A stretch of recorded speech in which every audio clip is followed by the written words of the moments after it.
j'ai eu des moments bien sûr plus difficiles,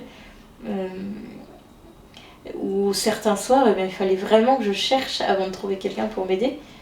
Donc une journée type, c'était je me levais vers 6h30, je partais à 7h30 en ayant pris on va dire un vague premier petit déjeuner, on va dire juste un café pour me mettre en route. Je roulais jusqu'à 11h à peu près, 11h midi.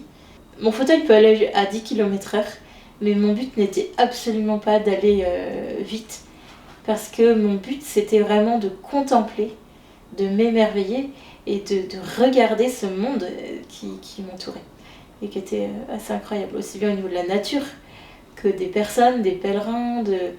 Donc je m'arrêtais une première fois vers 11h midi pour faire une pause, prendre une petite collation et recharger mon fauteuil pour être sûre d'arriver au bout de l'étape en fin de journée.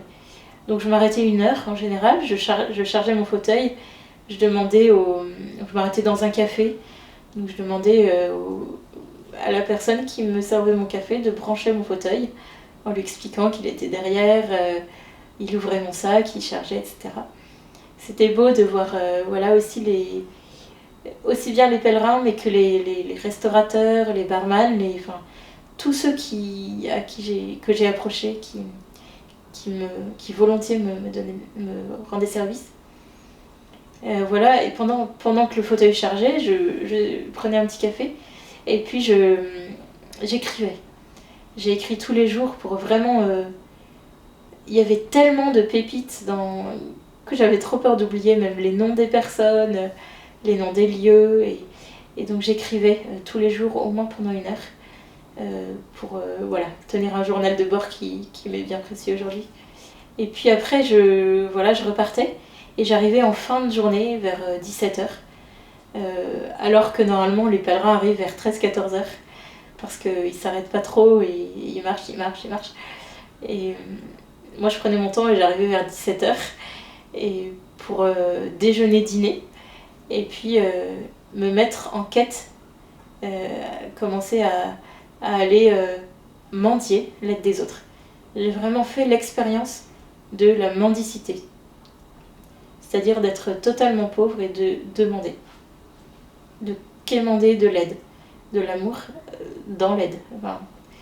Et j'ai expérimenté à quel point c'est pas forcément évident et que on ne m'a jamais refusé de m'aider, jamais.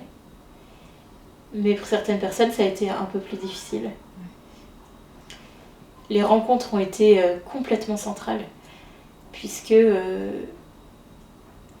en fait elles ont été centrales et je me suis rendu compte qu'elles étaient centrales pour tous. Qu'on soit sur ses jambes ou pas sur ses jambes. Les pèlerins étaient soit à pied, soit en vélo, soit...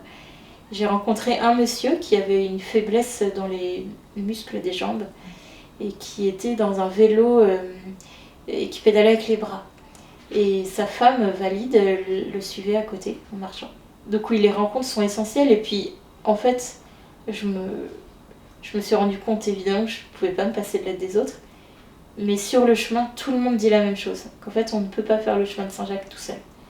Qu'on a toujours besoin à un moment donné de demander quelque chose à quelqu'un qu'on ne connaît pas, à un pèlerin, voilà. Et que c'est ça, je pense, la force de ce chemin, c'est qu'on expérimente cette interdépendance entre nous. Et que ce soit pour des choses très pratiques, matérielles, demander un coup de main pour, je sais pas, parce qu'il nous manque quelque chose de très concret, ou bien un coup de main plus important comme ce que j'ai demandé. Voilà, et donc le soir, je demandais de l'aide donc, pour prendre ma douche, pour me coucher. Et ce qui est beau, c'est que jamais sur le chemin, on ne m'a dit « tu es folle de faire ça, toute seule. C'est trop dangereux », alors qu'il n'y avait pas de danger. En soi, j'étais pas dans la brousse, j'étais... Jamais on m'a dit ça.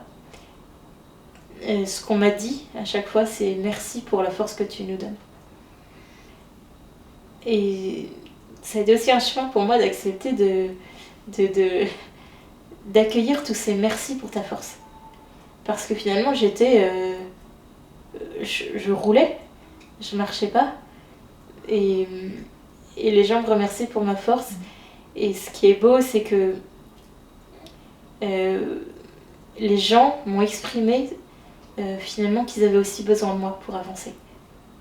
Et pas que moi, d'eux, pour... voilà. Et voilà, et c'était hyper émouvant, parce que j'ai senti que Dieu m'appelait aussi à me laisser aimer par ces remerciements que je recevais, et que Dieu aussi, par moi, voulait les aimer.